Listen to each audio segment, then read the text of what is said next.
Sikapin mo, pilitin mong tibayan ang iyong puso. Tanging ikaw ang huhubog sa iyong bukas. Huwag mo sanang akalain na tutulog pa ang Diyos.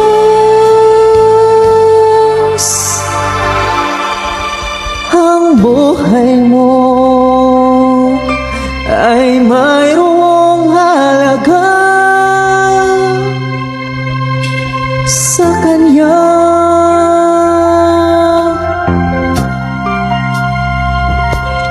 Dapat pa ba